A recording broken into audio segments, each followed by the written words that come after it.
Hello friends, हम कर रहे थे मनुस्मृति। लास्ट सेशन में हमने ब्राह्मण इज्म की रिगार्डिंग किया कि मनुस्मृति कैसे ब्राह्मण को बहुत ज्यादा इंपॉर्टेंस देती है।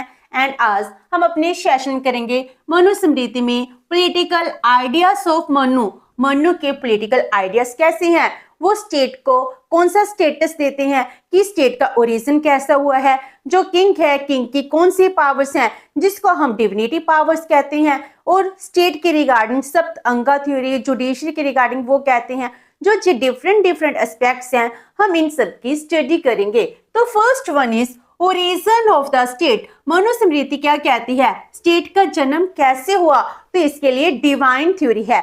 जैसे आज के टाइम में सोशल कॉन्ट्रैक्ट थ्योरी, और उसके बाद जो लेटेस्ट सबसे इंपॉर्टेंट है एवोल्यूशनरी थ्योरी आती है, लेकिन उससे भी पहले जो ओरिजिनेट हुई थी वो थी डिवाइन थ्योरी, जिसको मनु है, कौटिल्य है, जे एक्सेप्ट करते हैं कि स्टेट है, स्टेट डिवाइन थ्योरी है। स्टेट का जन्म परमात्मा के आशीर्वाद से हुआ है, स्टेट को भगवान ने खुद ऑर्गेनाइज किया है। तो कहते before the existence of organized state people were living in the state of nature। जब आज की तरह स्टेट ऑर्गेनाइज नहीं थी तो सोसाइटी में लोग कहाँ रहते थे, स्टेट ऑफ नेचर में। जैसे आपने सोशल कॉन्ट्रैक्ट थ्योरी की थी, उसमें भी स्टेट ऑफ नेचर थी, पहले लोग स्टेट ऑफ नेचर में रहते थे।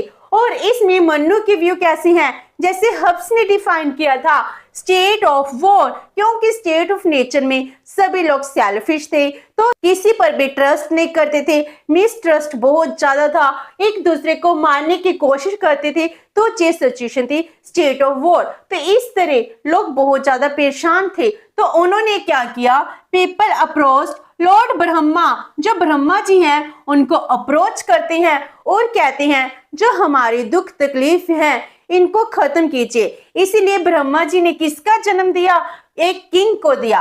तो ब्रह्मा जी ही gave them a king to maintain law and order, maintain करो, जो विक्ट पर्सन है इनको पनिशमेंट दी जाए। तो स्टेट को ऑर्गेनाइज कौन करेगा, किंग देगा, और किंग को इसके लिए बहुत ज्यादा डिवाइन पावर्स दी है।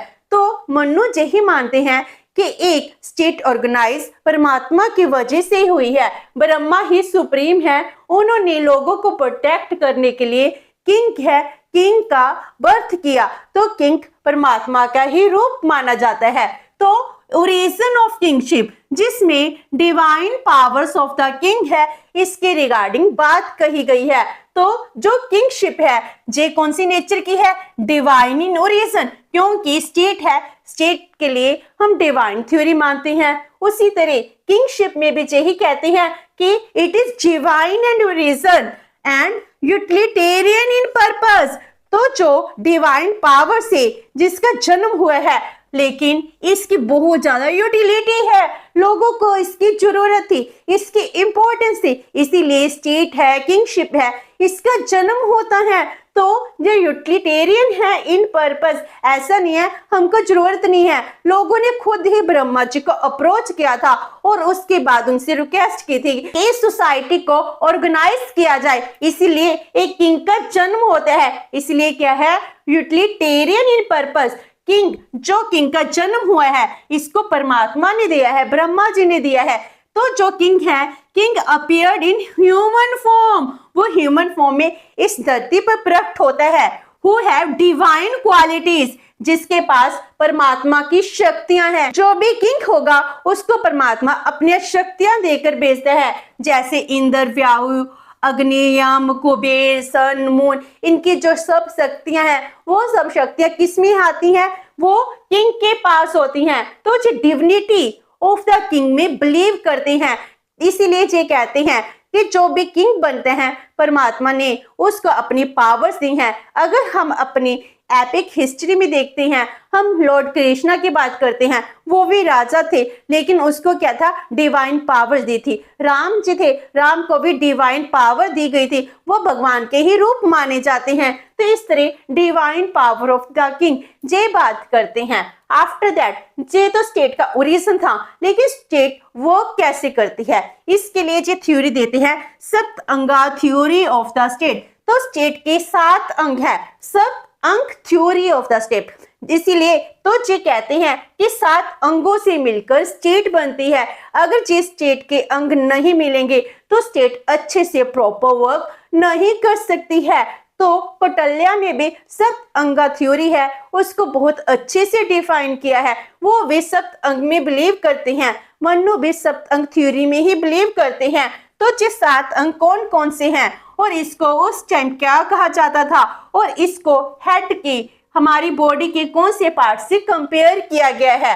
तो जैसे हमारी बॉडी के सभी पार्ट्स इंपॉर्टेंट हैं, इसी तरह ये 7 पार्ट भी बहुत ज्यादा इंपॉर्टेंट हैं। इसके बिना एक स्टेट कभी वर्क कर ही नहीं सकती है। और इसमें से सबसे पहले आता है किंग और सॉवरेन। किंग ही सबसे इंपॉर्टेंट होता है, जिसको स्वामी कहा जाता है। जैसे हमारा हेड है वो ऐसे ही किंग होता है, सॉवरेन होता है। उसके बाद मिनिस्टर्स आते हैं, जिसको उस टाइम में अमात्य कहा जाता था। जैसे हमारी आंखें हैं तो अमात्य एक राजा की, एक किंगडम की, एक किंगशिप की आंखें होती थी। उसके बाद फोर्टिफाइड सिटी आते हैं, जिसको दुर्ग कहा जाता था, जिसको हैंड्स कहा जाता है। तो ये दुर्ग बन गए, फोर्टिफाइड सिटीज बन गई। जब हम कौटिल्य की सप्त अंगा थ्योरी करते हैं उसमें कौटिल्य टेरिटरी को पहले इंपॉर्टेंस देते हैं, फोर्टिफाइड सिटी को बाद में इंपॉर्टेंस देते हैं। तो जो टेरिटरी है वो 3rd पार्ट है और मनु में जो फोर्टिफाइड सिटी है ये 3rd पार्ट है। उसके बाद 4th आता है टेरिटरी एंड पॉपुलेशन। तो टेरिटरी और पॉपुलेशन के बिना तो काम ही नहीं चल सकता।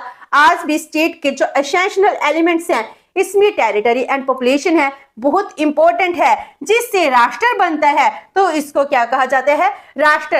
ये क्या है, फीट है। जैसे जैसे एक स्टेट के फीट जहां तक जाते हैं वहां तक क्या है, एक स्टेट का कब्जा होता है, उस स्टेट की बाउंड्रीज मानी जाती हैं। उसके बाद आता है 4th पार्ट ट्रेजरी। ट्रेजरी का मीनिंग क्या हो गया, धन कोष, जिसको कोष कहा जाता था।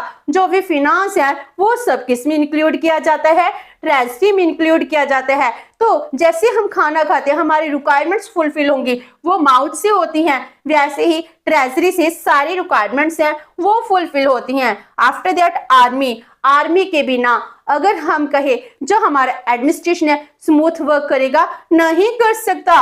तो इसको दंड के साथ कंपेयर किया गया है, जिससे लोगों के बीच डर क्रिएट किया जाता है, फियर होता है, जिस वजह से वो अपने धर्म के अकॉर्डिंग ही काम करते हैं। और इसको हार्ट के साथ कंपेयर किया गया है। एंड लास्ट वन है फ्रेंड्स एंड अलाइज। हमारे बहुत ज्यादा फ्रेंड्स भी होने चाहिए। फ्रेंड्स को हम मित्र कहते हैं, वो क्या है, ईयर्स हैं। ईयर के साथ क्यों कंपेयर किया है, जब भी फ्रेंड्स मिलते हैं तो वो एक दूसरे की बातें बताते हैं। तो हमको बहुत ज्यादा बातें हैं, हमारी नेबरिंग स्टेट है इसमें कौन सी एक्टिविटीज हो रही हैं, जिस सब कुछ हमको मित्र से ही पता चलता है। इसीलिए इन 7 अंगों की बहुत ज्यादा इंपॉर्टेंस बताई गई है। तो ये 7 अंग होने बहुत जरूरी है, जिससे स्टेट बहुत अच्छे से वर्क कर सकता है। और उसके बाद मनुस्मृति में मनु ने किंग की क्वालिटीज को भी डिफाइन किया है। तो क्वालिटीज ऑफ द किंग कौन कौन सी हो सकती हैं, वो कहते हैं अगर एक राजा है तो उसको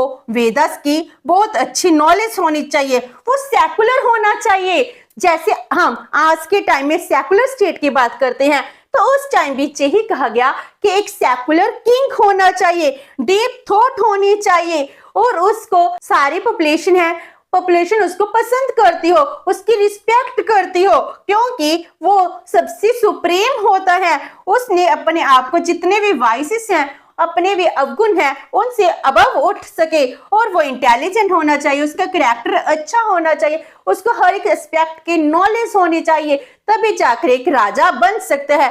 तो मनुस्मृति में किंग्स की क्वालिटीज भी डिफाइन की गई हैं। After that functions of the state क्या क्या काम करेगी, तो लोगों के वेलफेयर के लिए हर एक काम कौन करती है, स्टेट करती है। तो स्टेट का ओरिजिन क्यों होता है, क्योंकि लॉ एंड ऑर्डर को मेंटेन करना था, जो डिस्प्यूट है इसको खत्म करना था। तो maintain law and order, it is the primary function of the state and provide safety security to the kingdom. वहां की पॉपुलेशन को सिक्योरिटी प्रोवाइड कराना भी स्टेट की ही ड्यूटी बनती है।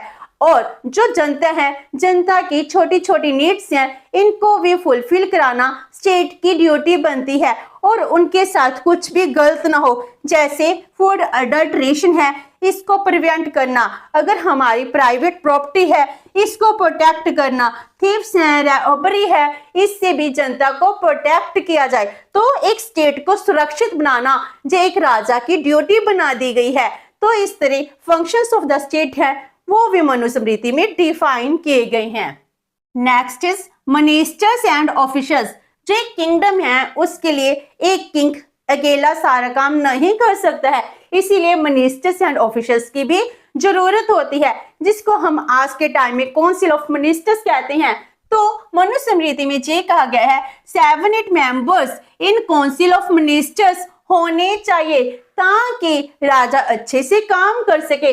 जो जे काउंसिल ऑफ मिनिस्टर है इसके मेंबर्स हैं जे लर्न होने चाहिए, वैल्यूर होने चाहिए, वॉरियर्स होने चाहिए, मीनिंग इनको भी राजा की तरह बहुत ज्यादा इनकी क्वालिटीज होनी चाहिए, जे बहुत ज्यादा नॉलेज रखते हो, बलवान हो, शक्तिशाली हो, राजा के लिए इनका समर्पण होना चाहिए, अपनी ड्यूटीज को पे करने के लिए जे तत्पर होने चाहिए, तभी जाकर इनको सिलेक्ट किया जाना चाहिए। और इनकी सिलेक्शन के लिए ये प्रिंसिपल बताया है हेरिडेटरी प्रिंसिपल। अगर कोई वजीर है, वजीर का बेटा वजीर बनने के लिए सबसे ज्यादा काबिल माना जाता है, क्योंकि एक पेरेंट से बच्चों में जो गुण आते हैं वो किसी और में नहीं आ सकते हैं, वो सबसे ज्यादा टैक्टिक होता है, इसीलिए हेरिडेटरी प्रिंसिपल है इसको अडॉप्ट किया जाए। और इसके साथ ही जिस पर्सन को मिनिस्टर अपॉइंट करना है उसकी क्वालिटीज को टेस्ट भी करना जरूरी है, और उसके बाद जो सभा है उनसे भी सलाह मशवरा है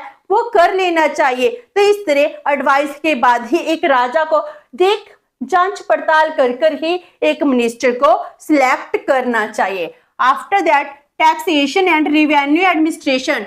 जो टैक्सेशन सिस्टम है, जैसे आज के टाइम में टैक्स इंपोज किया जाता है वैसे ही वहां पर भी टैक्स है, टैक्स को मनुस्मृति कहते हैं ये राजा की ड्यूटी है, क्योंकि अगर टैक्स नहीं लगाया जाएगा, टैक्स के बिना एक स्टेट काम कैसे करेगी। स्टेट है उसने पब्लिक वेलफेयर के काम भी करने हैं, तो टैक्स है बहुत इंपॉर्टेंट हो जाता है। तो जब भी टैक्स इंपोज किया जाना चाहिए, king should consider the capacity of the people. उसको देखना चाहिए कि लोगों की कितनी एबिलिटी है, कितनी कैपेसिटी है, जब भी वो टैक्स इंपोज करता है। जैसे लैंड टैक्स है, इसके लिए कहा गया है 25% से ज्यादा नहीं होना चाहिए। जितनी भी एग्रीकल्चर फील्ड है उसमें जितना फूड ग्रेन होता है मैक्सिमम 1/4 फूड ग्रेन ही टैक्स लिया जा सकता है, इससे ज्यादा नहीं लिया जा सकता। और जो सेल्स टैक्स है, टैक्स ऑन एनिमल्स हैं, जे डिफरेंट टैक्स भी बताए गए हैं, लेकिन जे लोगों की एबिलिटी के अकॉर्डिंग ही इंपोज किए जाने चाहिए, ताकि जो टैक्स है टैक्स कभी भी बर्डन ना लगे, इसको आम जनता है वो खुशी खुशी पे कर दे, ताकि उनको लगे जो टैक्स है अगर हम टैक्स देंगे तभी स्टेट हमारे लिए अच्छे से काम करेगी। एंड इनमें से जो शूद्र हैं उनके लिए यही कहा गया है उनका टैक्स क्या हो सकता है, मंथ में एक दिन वो राजा के लिए फ्री में अपनी सर्विसेज दे, जो उनका टैक्स बताया गया है। तो डिफरेंट वर्ना में डिफरेंट टाइप के टैक्स है वो बताए गए हैं, और इसमें जो ब्राह्मण है उनसे टैक्स नहीं लिया जा सकता है, ये बात कही गई है। तो ये हो गया टैक्सेशन सिस्टम। उसके बाद लोकल गवर्नमेंट, जैसे आज के टाइम हम लोकल गवर्नमेंट की बात करते हैं, वैसे ही मनुस्मृति में लोकल गवर्नमेंट जैसे विलेज सिस्टम है इसको बहुत ज्यादा ऑटोनॉमी देनी चाहिए, पावर्स को डिसेंट्रलाइजेशन करने की बात कही गई है। हर एक विलेज का हेड होगा जो पूरे विलेज को रन करेगा, और सबसे ऊपर किंग होता है जस्टिस देने के लिए। उसके बाद आते हैं foreign affairs and inter state relation. Foreign affairs की रिगार्डिंग, और इसकी रिगार्डिंग यही कहा गया है कि एक राजा को जब भी फॉरेन अफेयर्स करने हैं, क्योंकि नेबरिंग कंट्री हैं उनके साथ रिलेशन तो रखने ही पड़ेंगे, तो मनु किस चीज को, कौन सी डॉक्ट्राइन को फेवर करता है, डॉक्ट्राइन ऑफ एक्सपीडेंसी। ये क्या होता है, जिसमें एक राजा को जो कन्वीनियंट लगे, जो उसको सही लगे, उसके साथ वैसे ही रिलेशन है वो इस्टेब्लिश करने चाहिए। सो he favored the doctrine of expediency in foreign affairs, और इसके लिए ये कहा गया है कि एक राजा को जो उसका इमीडिएट नेबर होता है, जिसके साथ हमारी बाउंड्रीज लगती हैं, उसको अपना वो जे जानना चाहिए, मीनिंग वो दुश्मन की तरह ही उसको ट्रीट करना चाहिए, क्योंकि नेबरिंग कंट्री है वो हमेशा ही हमारी टेरिटरी को ऑक्युपाई करने की कोशिश करती है, तो उसको वो ही जानना चाहिए। और जो दुश्मन का दुश्मन है उसको अपना फ्रेंड मानना चाहिए। इसके लिए उन्होंने जी कहा है, जो भी आपके ओपोनेंट्स हैं इनको टैकल करने के लिए आप 4 तरह से काम कर सकते हो। पहले तो कॉन्सिलिएशन, मीनिंग आप बैठकर शांति से वार्तालाप कर लीजिए और अपनी प्रॉब्लम है इसको सॉर्ट आउट कर लिए। उसके बाद डिसटेंशन, इसका मीनिंग है कि डिसएग्रीमेंट है तो वो सॉल्व आउट नहीं हो सकता, ऐसे ही बना रहेगा। और फिर ब्राइबरी, जो ओपोनेंट्स हैं उनके जो मिनिस्टर हैं उनको ब्राइब देकर अपने में मिला लेना चाहिए। और उसके बाद लास्ट है फोर्स, कहते हैं अगर हम वो करना चाहते हैं, लास्ट ऑप्शन क्या है, फोर्स है। फोर्स को बाद में एंड में यूज करना चाहिए, पहले जे फॉर मीन्स है जे यूज करने चाहिए। आफ्टर दैट आता है अपॉइंटमेंट ऑफ एम्बेसडर्स। अब हम फॉरेन अफेयर्स की बात करते हैं और इसमें एम्बेसडर का सबसे इंपॉर्टेंट रोल होता है। तो एक एम्बेसडर को अपॉइंट करते हुए ये देखना चाहिए कि वो स्टेट क्राफ्ट में सबसे ज्यादा निपुण होना चाहिए, वो क्लेवर होना चाहिए, इंटेलिजेंट होना चाहिए, डिटर्मिन होना चाहिए, अपने देश के नेशनल इंटरेस्ट को प्रोटेक्ट करने वाला होना चाहिए। तो इस तरह एम्बेसडर को अपॉइंट करना चाहिए ताकि जब फॉरेन अफेयर्स करें इनकी सहायता से हम अच्छे से अपने ऑब्जेक्टिव को अचीव कर सके। आफ्टर दैट आता है construction of forts and delimitations of boundaries, meaning अगर हम एक किंगडम की बात करते हैं वहां पर पुराने टाइम्स में फोर्ट्स की बहुत ज्यादा इंपॉर्टेंस थी। तो बड़े बड़े किले हैं, आज भी हम कहीं घूमने जाते हैं, टूरिस्ट प्लेसेस हैं, वहां पर फोर्ट्स ही तो देख कर आते हैं, फोर्ट्स कितने अच्छे बनाए जाते हैं। तो मन्नू भी यही डिफाइन करते हैं कि बड़े बड़े किले होने चाहिए जो स्टेट को प्रोटेक्ट करते हैं। तो जी कहते हैं फोर्ट्स एक ऐसी जगह पर भी होने चाहिए where from forest, grass, water, green both easily accessible हो, एंड जो आपका फोर्ट है दुश्मन के लिए इजिली एक्सेसिबल ना हो, जहां तक आपके दुश्मन ना पहुंच सकते हो ऐसी जगह पर आपको फोर्ट है बनाना चाहिए, जिसमें हर एक फैसिलिटी भी हो, आपको बेसिक नेसेसिटी प्रोडक्ट्स हैं वो भी अवेलेबल होने चाहिए। और जो बाउंड्रीज हैं, डिलिमिटेशन ऑफ बाउंड्रीज, बाउंड्री को कैसे मार्क करना चाहिए, बाय ट्री, जिससे इन्वायरमेंट भी क्लीन होता है। आफ्टर दैट दंड नीति, तो जो सबसे इंपॉर्टेंट है, दंड नीति के बिना ये जो हमारा एडमिनिस्ट्रेशन है जो स्मूथ वर्क नहीं कर सकता है। स्टेट अफेयर्स में लोगों को लॉ को अच्छे से ओबे करनी है, इसके लिए दंड देना बहुत जरूरी है। तो जो दंड है should be rule according to dharma, meaning जो भी राजा है या फिर आम जनता है उसको धर्म के अकॉर्डिंग ही काम करना चाहिए, राजा को भी धर्म के अकॉर्डिंग रूल करना चाहिए। अगर कोई विक्ट पर्सन है उसी को ही पुनिश करना चाहिए, जो इनोसेंट पीपल हैं इनको प्रोटेक्शन देनी बहुत जरूरी है। तो ये कहते हैं दंड essential for proper administration and state affairs, जो बहुत ही जरूरी होते हैं। लेकिन जब दंड नीति यूज की जाती है उस टाइम राजा को ध्यान देना चाहिए कि इसको केयरलेसली यूज ना किया जाए। दंड को हमेशा ही स्टेट के अफेयर्स को स्मूथ वर्किंग के लिए यूज करना चाहिए, ना कि अपने सेल्फिश मोटिव्स है इनको अचीव करने के लिए यूज किया जाना चाहिए। एंड लास्ट वन है जस्टिस एंड जुडिशियल सिस्टम। जो जुडिशियल सिस्टम है एंड जस्टिस है इसके लिए तो मन्नू सबसे ज्यादा प्रोमिनेंट प्लेस रखते हैं। मन्नू को तो रोड ऑफ लॉ भी कहा जाता है, जो एक अर्लीस्ट थिंकर हैं जिन्होंने जस्टिस की बात की थी। वो कहते हैं चीप एंड क्विक जस्टिस है वो नीडी एंड डिजर्विंग पीपल को मिलना चाहिए। तो ये सब बातें पहले ही मन्नू करते हैं। तो वो कहते हैं king is not above the law, अगर वो ह्यूमन फॉर्म में हमारे सामने आया है लोगों को उसकी सपोर्ट करनी चाहिए, लेकिन अगर वो सही कंडक्ट नहीं करता है तो वो भी लॉ से अबव नहीं है, उसको भी पुनिश किया जा सकता है। जस्टिस देने के लिए धर्म सभा है इसको भी कंसीडर करना चाहिए, जस्टिस होना चाहिए। जस्टिस के लिए जैसे चीफ जस्टिस है इसको अपॉइंट किया जाता है और उसके बाद उसको लॉ की अच्छी नॉलेज होनी चाहिए, तब जाकर सबके एडवाइस के साथ ही वो जस्टिस दे। तो जस्टिस को बहुत ज्यादा इंपॉर्टेंस देती हैं। तो इस तरह आज हमने इस सेशन में पॉलिटिकल आइडियाज ऑफ मनु किया। होप से कि आपको ये सेशन अच्छा लगा होगा। अगर आपकी कोई क्वेरी है तो post comment box and video अच्छी लगी तो please like and share with your friends. Thank you so much and have a nice day.